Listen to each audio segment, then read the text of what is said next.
नमस्कार दोस्तों, मैं डॉक्टर पी.के. पॉल हूँ।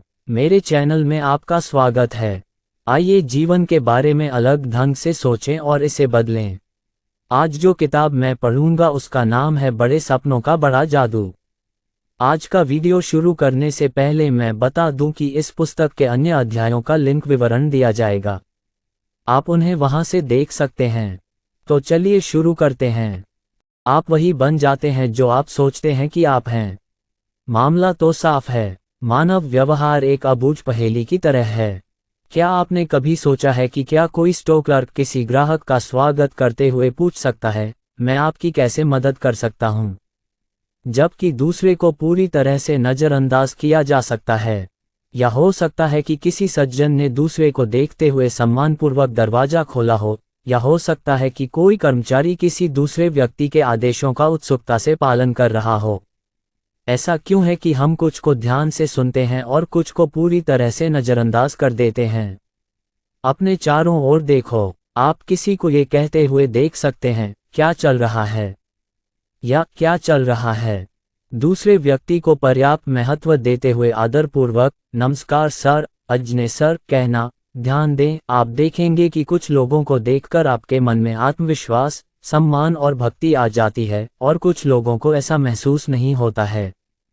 करीब से निरीक्षण करने पर आप देखेंगे कि सबसे सफल लोगों के साथ सबसे अधिक सम्मान के साथ व्यवहार किया जाता है। स्पष्टीकरण क्या है? एक शब्द में उत्तर, सोच। विचार से ही दूसरे लोग अपने प्रति हमारा दृष्टिकोण देखते हैं। उसी प्रयोग से हम जिस उपयोग के योग्य महसूस करते हैं वही हमें वास्तविक दुनिया में मिलता है। दृष्टिकोण व्यवहार में अंतर पैदा करते हैं। वह उतना ही योग्य है जितना वह है।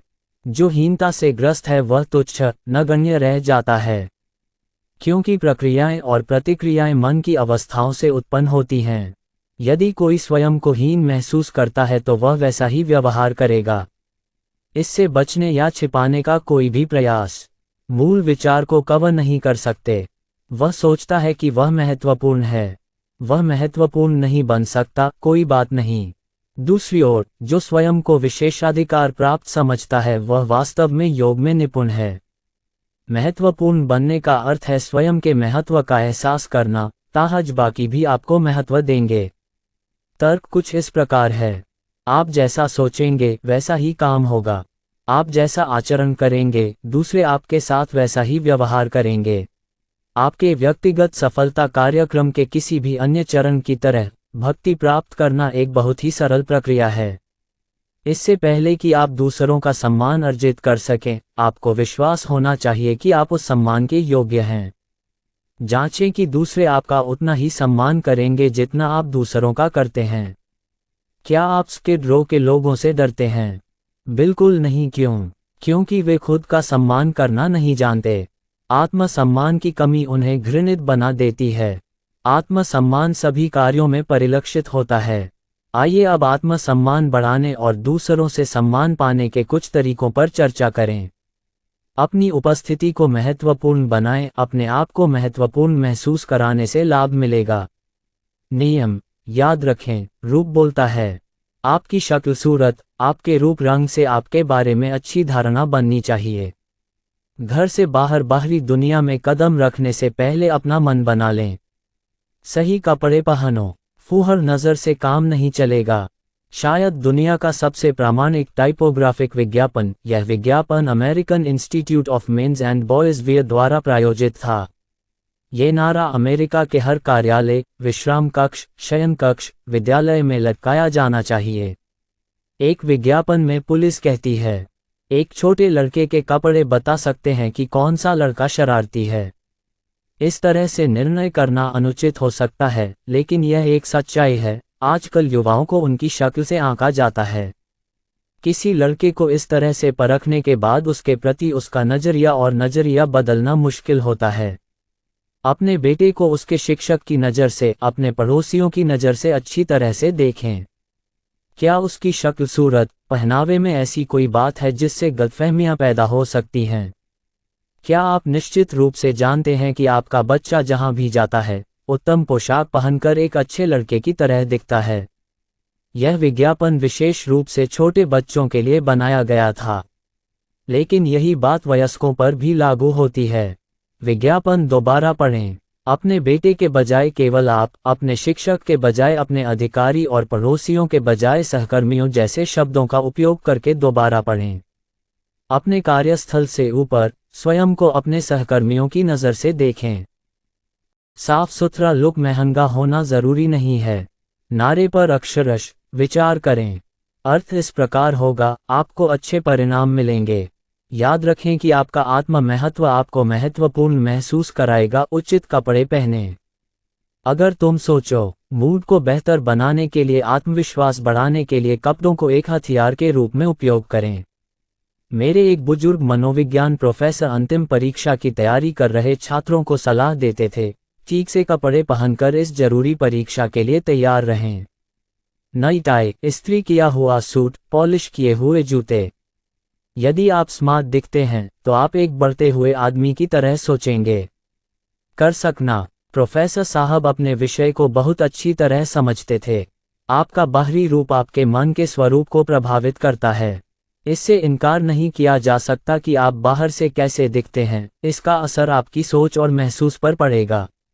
मैंने सुना है कि सभी छोटे लड़कों के जीवन में एक हेड पार्टी होती है, यानी टोपी की मदद से वे अपने पसंदीदा व्यक्तित्व के साथ एकता महसूस करते हैं।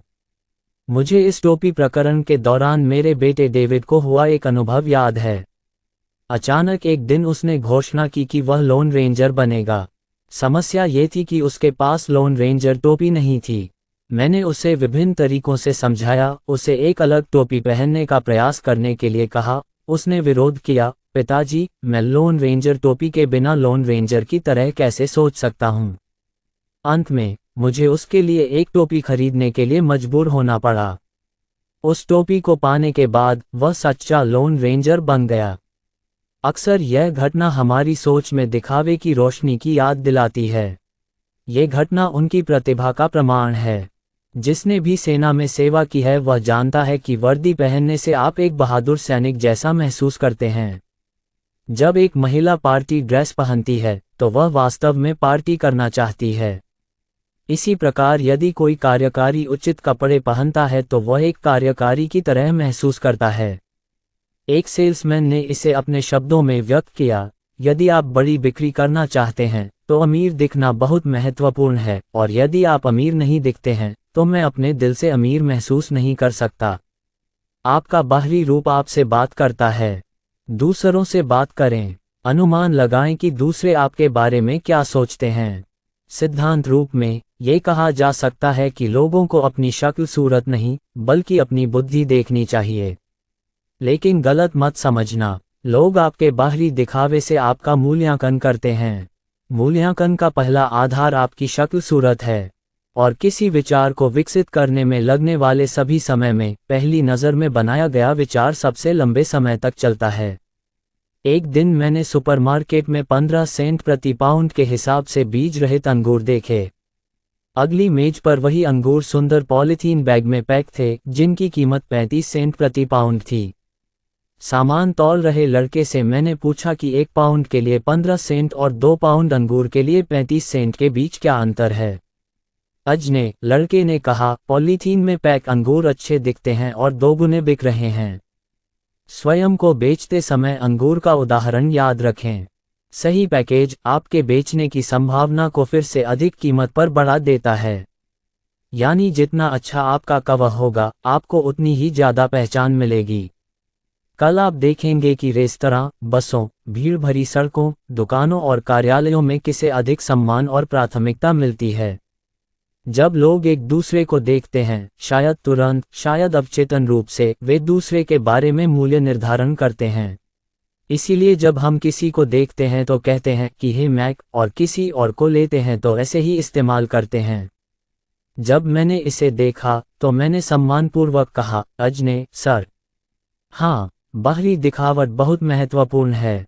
अच्छे कपड़े पहने हुए लोगों को देखना एक अच्छा विचार है। लोग कहता है, वह एक महत्वपूर्ण व्यक्ति है, मैं स्मार्ट, अमीर और भरोसेमंद हूँ।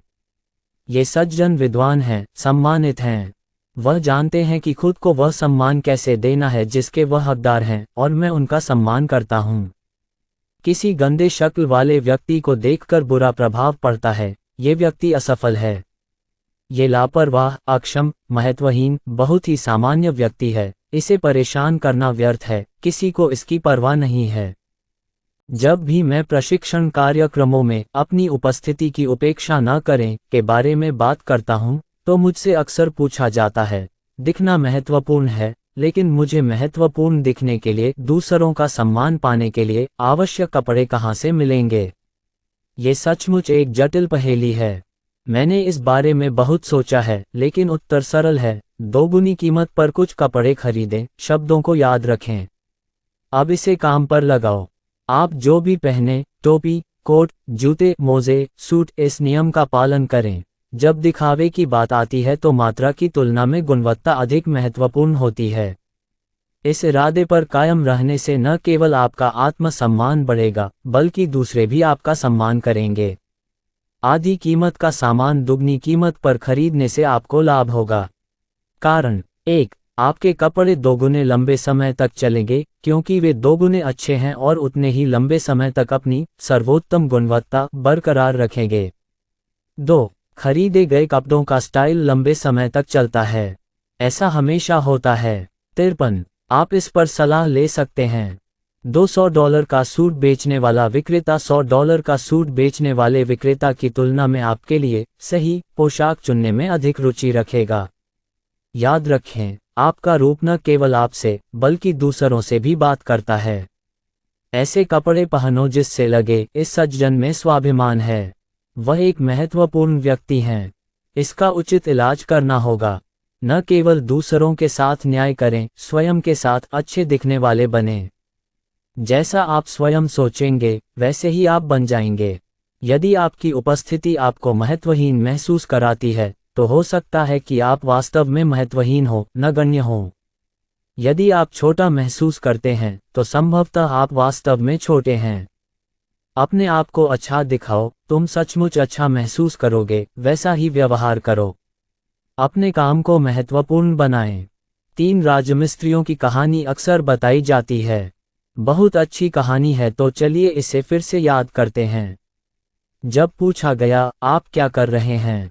पहले राजमिस्त्री ने उत्तर दिया, ईंट बना रहा हूँ। दूसरे व्यक्ति ने कहा, प्रति घंटे $9.30 की कमाई। एक तीसरे ने कहा, मैं दुनिया में सबसे अच्छे चर्च की स्थापना कर रहा हूँ। बाद में जीवन में उन राजमिस्त्रियों का क्या हुआ, ये कहानी में नहीं बताया गया है। आप क्या सोचते हैं? ये संभव है कि पहले 2 राजा जीवन भर राजमिस्त्री रहे हों। उनमें कोई दूरदर्शिता नहीं थी। वे अपने काम का पर्याप्त सम्मान नहीं करते थे। उनमें ऐसा कुछ भी नहीं था जो उनके जीवन को सफल बना सके। लेकिन वह राजमिस्त्री जो खुद को एक महान चर्च का निर्माता कहता था, संभवतः बाद के जीवन में एक फोरमैन या ठेकेदार या वास्तुकार बन गया। वह आगे बढ़ने में सक्षम क्यों था? क्योंकि उनकी सोच ने उन्हें सफल बनाया। तीसरे मेसोनिक विचार ने अपने काम में आत्मविकास के तरीके खोजे। कैश के प्रति दृष्टिकोण वैयक्तिकता और अधिक जिम्मेदारी दर्शाता है। संभावित क्षमताओं का स्पष्ट विचार प्राप्त करें। मेरे एक मित्र, जो एक भर्ती एजेंसी चलाते हैं, ने हाल ही में कहा, किसी भी आवेदक को अपने ग्राहक के पास भेजने से पहले हम जांचते हैं कि आवेदक वर्तमान नौकरी के बारे में कैसा महसूस करता है। यदि आवेदक कहता है कि भले ही उसकी वर्तमान नौकरी ऐसी चीज नहीं है जिसके प्रति वह जुनूनी है, लेकिन उसका काम महत्वपूर्ण है, तो हम उसके बारे में अच्छा महसूस करते हैं। क्यों? कारण सरल है। यदि आवेदक को लगता है कि उसकी वर्तमान नौकरी महत्वपूर्ण है, तो वह अपना अगला काम अच्छी तरह से करना चाहेगा। हमने लोगों के काम के प्रति सम्मान और श्रेय प्राप्त करने के बीच एक मजबूत संबंध देखा है। आपकी शक्ल सूरत की तरह, काम के प्रति आपका दृष्टिकोण आपके संपर्क में आने वाले वरिष्ठों, सहकर्मियों और अधीनस्थों पर स्पष्ट प्रभाव डालेगा। कुछ महीने पहले मैंने अपने एक दोस्त के साथ कई घंटे बिताए। भूनी एक मशीन निर्माण कंपनी के कार्मिक निदेशक हैं। जब हम लोगों के निर्माण पर चर्चा कर रहे थे, तो उन्होंने अपनी कार्मिक निगरानी प्रणाली के बारे में बताया। उन्होंने बताया कि उन्होंने उस प्रणाली से क्या सीखा है। हमारे पास उत्पादन के अलावा अन्य विभागों में लगभग 800 कर्मचारी हैं, उन्होंने शुरू किया। हमारे कर्मचारी निगरानी प्रणाली में हर महीने मुझे पता चलता है कि कोई कर्मचारी हरा है या नहीं। हम जानना चाहते हैं कि हम उनके काम में कैसे मदद कर सकते हैं।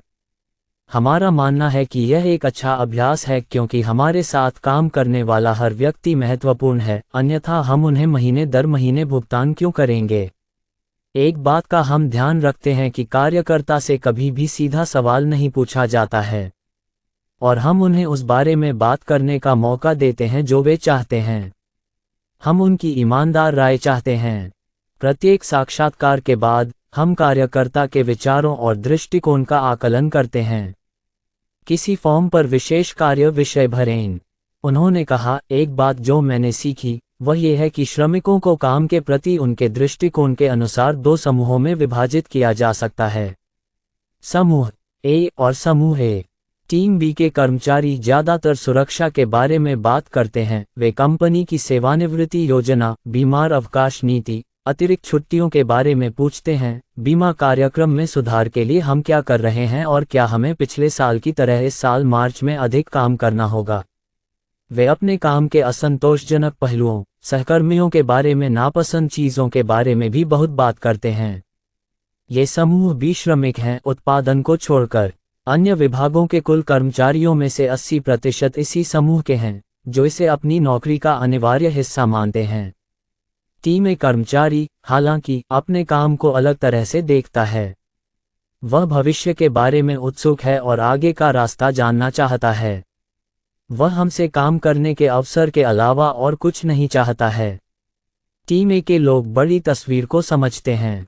वे पेशकश करते हैं, वे व्यवसाय को बेहतर बनाने के सुझावों को रचनात्मक मानते हैं, जबकि टीम बी के कार्यकर्ता सोचते हैं कि यह सिर्फ ब्रेन वॉशिंग है और वे इससे छुटकारा पाना चाहते हैं। मुझे अब कर्मचारियों के रवैये और नौकरी की सफलता के साथ उनके संबंध की जांच करने के महत्व की स्पष्ट समझ है। एक कर्मचारी का प्रत्यक्ष पर्यवेक्षक पदोन्नति और विशेष लाभों के लिए सभी प्रकार की सिफारिशें करता है।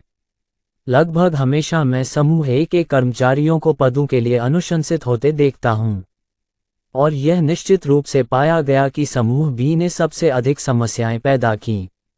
उन्होंने कहा, मेरे काम में सबसे बड़ी चुनौती टीम है, अपने कर्मचारियों को ग्रुप ए में लाना। लेकिन ये काम इतना आसान नहीं है, क्योंकि जब तक कार्यकर्ता अपने काम के महत्व को नहीं समझेगा और सुधार नहीं करना चाहेगा, तब तक उसकी मदद करना असंभव है।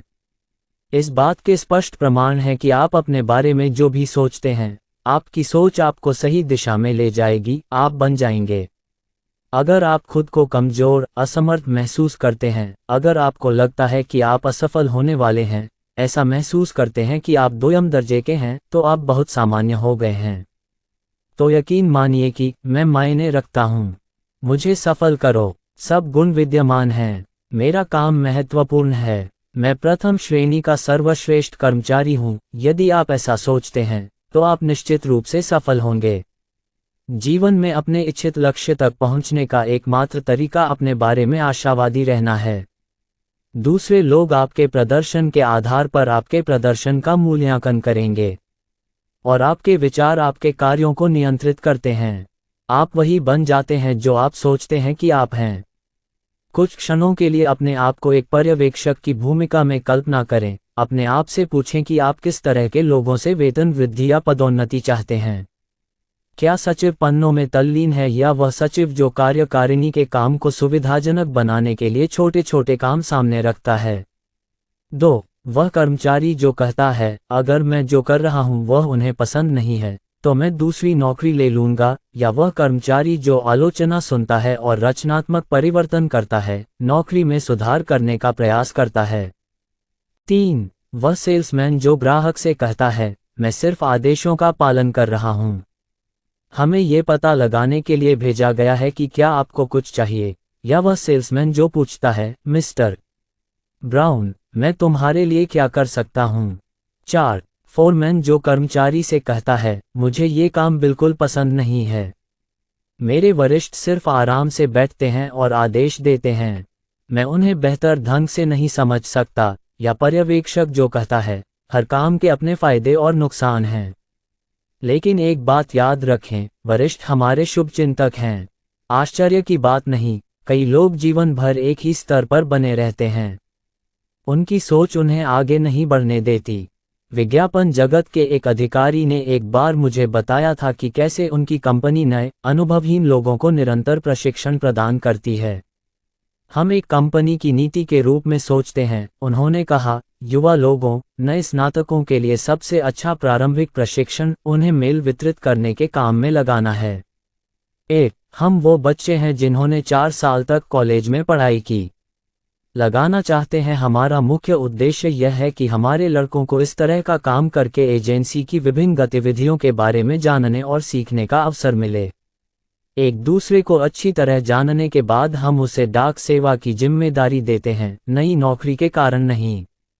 कभी कभी ऐसा होता है कि एक युवा को डाकिया द्वारा शिक्षण का उद्देश्य सिखाए जाने के बावजूद डाकिया का काम तुच्छ और अपनी शिक्षा के लिए अपर्याप्त लगता है। तब हम समझते हैं कि गलत लड़कों को काम पर रखा गया है। क्योंकि यदि वह डाकिया को वितरित कर सकता है, अगर वे नहीं समझते हैं, तो हमारी एजेंसी में उनका कोई भविष्य नहीं है। अगर वे इस विधेयक को भविष्य में तत्काल जिम्मेदारियां लेने की दिशा में पहला कदम नहीं मानते हैं। याद रखें, कार्यकर्ता उस विशेष स्तर पर पहुंचने पर क्या करेगा? प्रश्न का उत्तर खोजने से पहले अधिकारी पूछते हैं, कर्मचारी अपनी वर्तमान जिम्मेदारियां कैसे निभा रहा है? उसका जवाब ढूंढ रहा हूं। कुछ सरल तर्क प्रस्तुत कर रहा हूं। इसे कम से कम 5 बार पढ़ें। जो अपने काम के महत्व को समझता है, उसे अपने मन से अपने कार्य को बेहतर ढंग से करने की प्रेरणा मिलती है। और सबसे अच्छा काम, मेरा मतलब है सुंदर काम, अधिक पदोन्नति, अधिक धन, अधिक सम्मान, अधिक प्रसन्नता। हम सभी ने देखा होगा कि बच्चे अपनी माँ से बहुत जल्दी बड़े हो जाते हैं। व्यवहार, दृष्टिकोण, आदतों, भय और प्राथमिकताओं की नकल करता है। खान पान, आदतों या व्यवहार में पसंद नापसंद, धर्म और राजनीति या अन्य विषयों पर राय, बच्चे अपने माता पिता, अभिभावकों के विचारों का जीवन प्रतिबिंब बन जाते हैं। उनका अनुकरण और अनुसरण करके बच्चा किसी भी समय दुनिया के बारे में सीखता है। लेकिन वयस्क भी ऐसा ही करते हैं। लोग जीवन भर दूसरों की नकल करते हैं। वे अपने समूह नेता या पर्यवेक्षक का अनुसरण करते हैं, जिससे उनकी सोच और कार्यों पर स्पष्ट प्रभाव पड़ता है। इसे आसानी से सत्यापित किया जा सकता है। आपके किसी मित्र और उसके अधिकारी के विचार और कार्य की अनुकूलता विशेष रूप से ध्यान देने योग्य है। आपका मित्र इन मामलों में अपने बॉस या अन्य साथियों की नकल कर सकता है। भाषण और शब्दों का चयन, सिगरेट पीना, चेहरे के भाव और व्यवहार, कपड़े और कार की प्राथमिकताएं, और भी बहुत कुछ। नकल की जांच करने का दूसरा तरीका कर्मचारी के व्यवहार की तुलना बॉस से करना है। यदि कर्मचारी घबराया हुआ या चिंतित है, तो उसके करीबी सहकर्मी भी ऐसे ही होंगे। दूसरे शब्दों में, काम के प्रति हमारा दृष्टिकोण हमारे अधीनस्थों के दृष्टिकोण को भी प्रभावित करता है। काम के प्रति हमारे अधीनस्थों का रवैया काम के प्रति हमारे अपने रवैये का प्रत्यक्ष प्रतिबिंब है। ये याद रखना चाहिए कि जिस प्रकार माता पिता का व्यवहार बच्चे के व्यवहार को प्रभावित करता है, उसी प्रकार हमारे गुण और कमजोरियां हमारे अधीनस्थों के व्यवहार में परिलक्षित होती हैं। उत्साह सफल लोगों की एक विशिष्ट विशेषता है। क्या स्टोर के उत्साही विक्रेता ने ग्राहक को उत्पाद में रुचि जगाने के लिए आपसे बात की? या फिर यज्ञ के श्रोता या अन्य कोई उत्साह से भरे हुए वक्ता उन्हीं की तरह जागरूक और उत्साही होते हैं? यदि आप उत्साह से भरे हैं, तो आपका परिवेश ये बहुत उत्साहवर्धक होगा। सक्रिय है लोग भी, लेकिन इस उत्साह को कैसे जगाया जाए? बुनियादी बहुत सरल है। सोच को उत्तेजित करना। अपने आप को आशावादी बनाएं, प्रगतिशील बनाएं। सोचें, बहुत अच्छा लग रहा है, मैं 100% तैयार हूं। आप वही बन जाते हैं जो आप सोचते हैं कि आप हैं। प्रेरित महसूस करना आपको वास्तव में प्रेरित बना देगा। सर्वोत्तम गुणवत्ता का कार्य करने के लिए उत्साह एवं रुचि होनी चाहिए। आपके उत्साह से दूसरे लोग प्रेरित होंगे, आपको उत्कृष्ट कार्य मिलेगा। लेकिन अगर आप गलत हो जाएं, पैसे, उत्पाद आपूर्ति, समय और अन्य छोटे मोटे मामलों में कंपनी को धोखा दें, तो आपके अधीनस्थ क्या करेंगे? क्या टीम के बाकी सदस्य हर दिन देर से काम पर आने और जल्दी जाने की आदत से सीख लेंगे? यदि हमारे अधीनस्थ भी हमारी कार्य के प्रति निष्ठा देखेंगे तो वे भी अपने कार्य के प्रति समर्पित हो जाएंगे। इसका बहुत बड़ा फायदा है। हमारे वरिष्ठ हमें काम की मात्रा और गुणवत्ता के आधार पर आंकते हैं जो हम अपने अधीनस्थों से प्राप्त कर सकते हैं। इसे इस तरह से सोचें, आप संभागीय बिक्री प्रबंधक के रूप में किसे नामांकित करेंगे? शाखा बिक्री प्रबंधक जिसके सेल्समैन बहुत अच्छा काम कर रहे हैं, या शाखा बिक्री प्रबंधक जिसके कर्मचारी औसत दर्जे का काम कर रहे हैं? या आप उत्पादन प्रबंधक के रूप में किसे नामांकित करेंगे? पर्यवेक्षक का वह विभाग जो लक्ष्य प्राप्त करता है, या पर्यवेक्षक का वह विभाग जो पीछे रह जाता है? दूसरों को आपके लिए अधिक मेहनत करवाने के दो तरीके। 1. काम के प्रति स्वस्थ, आशावादी रवैया रखें और आपके अधीनस्थों का भी ऐसा ही रवैया होगा। हर दिन काम करते समय अपने आप से पूछें, क्या मैं अनुकरण के योग्य हूँ? अगर मेरे अधीनस्थ मेरे कार्य के अनुसार चलें तो क्या मुझे खुशी होगी? दिन में कई बार खुद को प्रोत्साहित करें। कई महीने पहले एक कार सेल्समैन ने मुझे अपनी नई कार के बारे में बताया था। यह एक नवीन पद्धति है, पढ़ते रहिए। दिन में 2 घंटे, सेल्समैन ने कहा, अर्थात मेरे करियर का बड़ा हिस्सा संभावित ग्राहकों को उत्पाद दिखाने के लिए नियुक्तियां करने में व्यतीत होता है। जब मैंने 3 साल पहले पहली बार कार बेचना शुरू किया तो यह मेरी सबसे बड़ी समस्या थी। मैं थोड़ा डरा हुआ था, झिझक रहा था। मुझे पता था कि फ़ोन पर भी मेरा लहजा हिचकिचाहट वाला लग रहा था। तो दूसरी तरफ सुनने वाले आसानी से मेरे चेहरे पर नहीं कहकर फ़ोन काट देंगे। उस समय हर सोमवार को हमारा सेल्स मैनेजर एक बैठक बुलाता था। मैं प्रेरित था, मुझे ये पसंद आया, और इतना ही नहीं, मैं अन्य दिनों की तुलना में सोमवार को अधिक प्रदर्शन आयोजित कर सकता था। समस्या ये थी कि सोमवार को ये प्रेरणा ज्वार पर थी, मंगलवार और फिर बाकी दिनों में ये पहुंच से बाहर हो जाता। तब मुझे एक विचार आया, यदि बिक्री प्रबंधक मैं स्वयं को प्रेरित क्यों नहीं कर पाता? 49 अत्यावश्यक फ़ोन कॉल करने से पहले स्वयं को प्रेरित न करें। मैंने सोचा, चलो कोशिश करते हैं। बिना किसी से कुछ कहे मैं वहां गया जहां कार खड़ी थी, एक खाली कार देखी और कई मिनटों तक खुद से बात की। मैंने खुद से कहा, मैं कारों में अच्छा हूं, मैं सर्वश्रेष्ठ बनने जा रहा हूं। मैं अच्छी बिक्री करता हूं, ग्राहक लाभ कमाता है। मैं किसी को भी बुलाऊंगा जिसे कार की जरूरत है, मैं उन्हें बेचूंगा। पहले दिन से वह प्रेरणा मेरे साथ थी। ये स्पष्ट था। मुझे बहुत अच्छा महसूस हुआ। जब मैंने फ़ोन किया तो मैंने अपने मन से सारी झिझक दूर कर दी। मैं फ़ोन करने के लिए उत्सुक हो गया और अब उस दिन की तरह मैं एक खाली कार में बैठ गया अपने आप को प्रेरित करें। लेकिन वह तरीका मैं आज भी उपयोग करता हूं जब मैं कॉल करता हूं। मैं एक महान सेल्समैन हूं, मैं ईमानदार रहूंगा और करूंगा। बातचीत का लहजा अच्छा विचार है ना? शीर्ष पर पहुंचने का मतलब शीर्ष पर पहुंचने की भावना को महसूस करना है। अपने आप को प्रोत्साहित करें, आप देखेंगे कि आप कितना मजबूत महसूस करेंगे। हाल ही में एक ट्रेनिंग सेशन आयोजित कर रहा था। एक नौसिखिया ने इतनी अजीब प्रस्तुति दी कि उसे हर किसी को प्रदर्शनकारी बनने के बारे में 10 मिनट तक चर्चा करने के लिए कहा गया। उसके हाथ पैर कांप रहे थे। वह अपने भाषण का विषय भूल गए। 5-6 मिनट बाद वह निराश होकर बैठ गया। सत्र के अंत में मैंने उन्हें बुलाया और केवल एक ही बात कही। मैंने उनसे सत्र से 15 मिनट पहले आने को कहा। उन्होंने अपना वादा निभाया, अगले सत्र के लिए 15 मिनट पहले आ गए। हम दोनों बैठे और पिछले दिन की अजीबता पर चर्चा की। मैंने उनसे ये याद करने को कहा कि पिछले सत्र की चर्चा में अपना भाषण प्रस्तुत करने से ठीक 5 मिनट पहले वह क्या सोच रहे थे। मैं शायद सोच रहा था कि यह बहुत डरावना है। मुझे पता था कि गड़बड़ हो जाएगी। मुझे पता था कि मैं ठीक से बात नहीं कर पाऊंगा। मैं सोचता रहा, मैं नेतृत्व के बारे में बात करने वाला कौन होता हूं?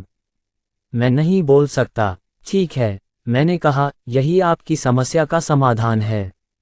अपना भाषण प्रस्तुत करने से ठीक पहले तक आप अपनी ही आत्मा को तोड़ रहे थे। अपने आप को आश्वस्त करना कि आप असफल होंगे। क्या इसमें कोई आश्चर्य है कि आप असफल हो गए?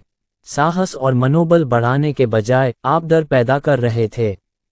अब सुनो, मैंने कहा, 4 मिनट में हमारी आज की मीटिंग शुरू होती है। मैं चाहता हूं कि आप अगले कुछ मिनटों तक अपना उत्साह बढ़ाएं। हॉल के बगल वाले कमरे में जाएं और अपने आप से कहें, मैं एक अच्छा भाषण दूंगा। मुझे दर्शकों को एक महत्वपूर्ण मामले के बारे में कुछ बताना है। इन शब्दों को पूरी श्रद्धा के साथ बार बार कहें। फिर सम्मेलन कमरे में आएं और अपनी बात रखें। यदि आप उस दिन वहां होते तो आपको उन शब्दों के प्रभाव का एहसास होता। उस छोटे से स्वप्रेरित भाषण के परिणामस्वरूप उन्होंने उस दिन एक अद्भुत भाषण दिया। सलाह, आत्म प्रशंसा बढ़ाने का अभ्यास करें। स्वयं को दोषी ठहराना, स्वयं को दंडित करना, स्वयं को हीन सिद्ध करना, ऐसा करने की आदत मत बनाओ। आप वही हैं जो आप सोचते हैं कि आप हैं। अगर आप अपने बारे में अच्छी राय रखते हैं तो आप शीर्ष पर पहुंच सकते हैं। ऐसे विज्ञापन बनाएं जो खुद को बेचें। मैं आऊंगा। आइए एक पल के लिए अमेरिका के सबसे लोकप्रिय उत्पाद कोका कोला के बारे में सोचें। हर दिन आपकी आंखें या कान कोक के बारे में अच्छी खबरें देखते या सुनते हैं। कोका कोला का निर्माता आपको बार बार कोक बेच रहा है। उसका कारण है, यदि वे इतनी अधिक बिक्री करते हैं तो आप कोक के प्रति उदासीन हो सकते हैं, जिससे बिक्री कम हो जाएगी।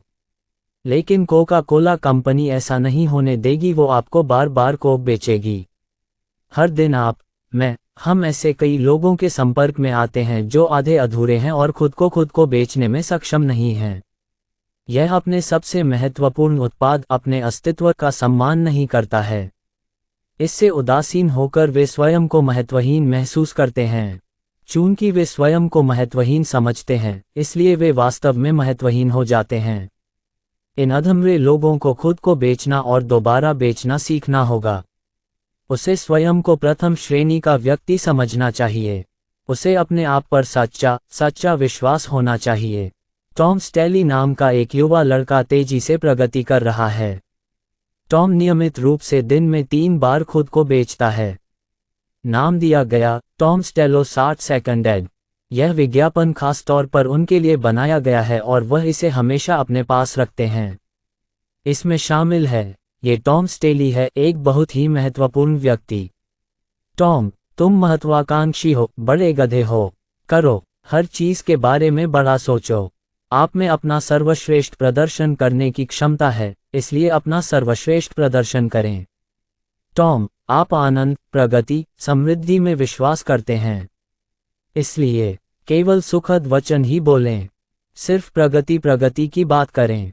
बस समृद्धि की बात करो। तुम बहुत कुछ कर सकते हो। टॉम, तुम बहुत कुछ कर सकते हो। अपनी अनंत शक्ति का प्रयोग करें। कोई भी चीज आपके रास्ते में नहीं आ सकती। कुछ भी बीच में नहीं आ सकता। टॉम, आप उत्साही हैं, उस उत्साह को अपने काम में लाएं। आप सुंदर हैं, टॉम का व्यक्तित्व आकर्षक है, आप खुश हैं। ऐसे ही रहो। टॉम स्टैली, आप कल महान थे, आज बेहतर बने। सर्वश्रेष्ठ टॉम बने। जागो, आगे बढ़ो। टॉम के अनुसार वह अधिक सफल और कुशल बनने का श्रेय विज्ञापन को देते हैं।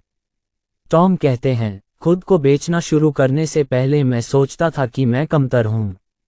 अब मुझे पता है कि मुझ में जीतने के गुण हैं, इसलिए मैं जीत रहा हूं।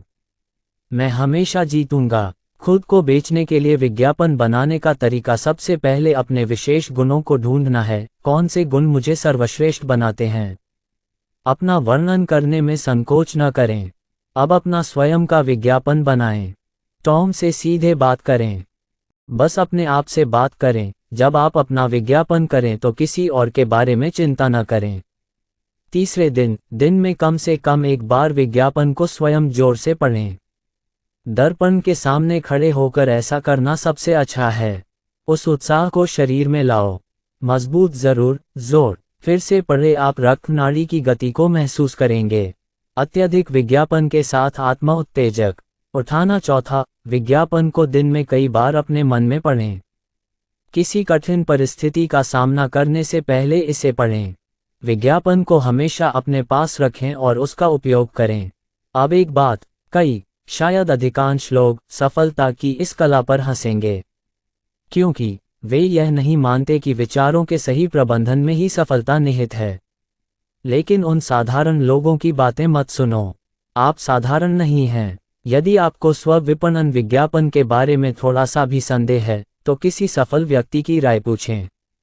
उससे पूछो, खूबियां समझो और फिर अपने आप को उसके हाथ बेच दो।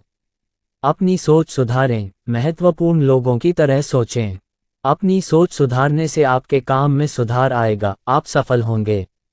महत्वपूर्ण लोगों की तरह सोचने के कुछ सरल तरीके आपको भी सफल बना सकते हैं। एक गाइड के रूप में नीचे दिए गए फॉर्म का उपयोग करें।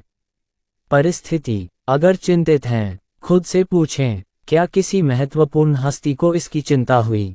क्या मैं जिस सफल व्यक्ति को जानता हूं वह इस बारे में सोचता है? एक महत्वपूर्ण व्यक्तित्व के ऐसे विचार का वह वास्तव में क्या करेगा? जब नई वृद्धि मन में आती है, मेरा चेहरा, क्या मेरा चेहरा सबसे अधिक सम्मानजनक लगता है? 4. अपनी भाषा लागू कर रहा हूं। आप सफल लोगों की भाषा में क्या बात कर रहे हैं? मेरा विषय, क्या कोई महत्वपूर्ण लोग इसे पढ़ेंगे? बातचीत: सफल लोग क्या बात करेंगे? अगर गुस्सा है, क्या मेरे क्रोध के कारण महत्वपूर्ण लोग क्रोधित होंगे? 8. मेरी मुस्कान, क्या कोई महत्वपूर्ण हस्ती इस तरह हंसेगी? 1. मेरा काम, कोई महत्वपूर्ण व्यक्ति अपने कार्य का वर्णन कैसे करेगा? अपने मन में ये प्रश्न पूछें, क्या महत्वपूर्ण लोग इसी प्रकार कार्य करते हैं?